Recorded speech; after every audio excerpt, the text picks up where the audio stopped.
The 100-এর আসন্ন আসরের ড্রাফটে নাম জমা দিয়েছেন বাংলাদেশের ২৯ ক্রিকেটার। এবার বাংলাদেশ থেকে কোনো নারী ক্রিকেটার নাম দেননি, যদিও সবশেষ আসরে জাহানারা আলম এই আসরে খেলার আগ্রহ প্রকাশ করেছিলেন। ড্রাফটে নাম লেখানো বাংলাদেশি ক্রিকেটারদের মধ্যে ভিত্তিমূল্য সাকিব আল হাসানের। এই অভিজ্ঞ অলরাউন্ডারের দাম ১,২০,০০০ পাউন্ড। সাকিবের বোলিংয়ে নিষেধাজ্ঞা থাকা সত্ত্বেও দ্য 100-এর দ্বিতীয় সর্বোচ্চ ভিত্তিমূল্যের ক্যাটাগরিতে আছেন।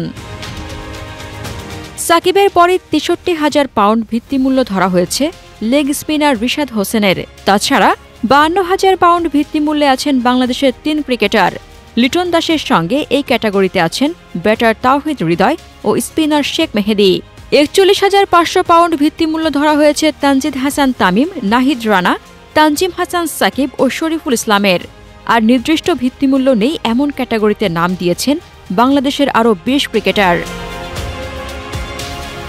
সেই ২০ জনের তালিকায় আছেন খালেদ আহমেদ, নাসুম আহমেদ, আলিসাল ইসলাম, জাকির আলী অনিক, এনামুল হক বিজয়, ইবাদত হোসেন চৌধুরী, জাকির হাসান, সাইফ হাসান, শামীম হোসেন পাটোয়ারি, আফিফ হোসেন, মুকিতুল ইসলাম মুগ্ধ, তাইজুল ইসলাম, শহীদুল ইসলাম, কামরুল ইসলাম রাব্বি, হাসান মাহমুদ, রুয়েল মিয়া, মেহেদী হাসান মিরাজ, রনি তালুকদার ও মোহাম্মদ সাইফুদ্দিন।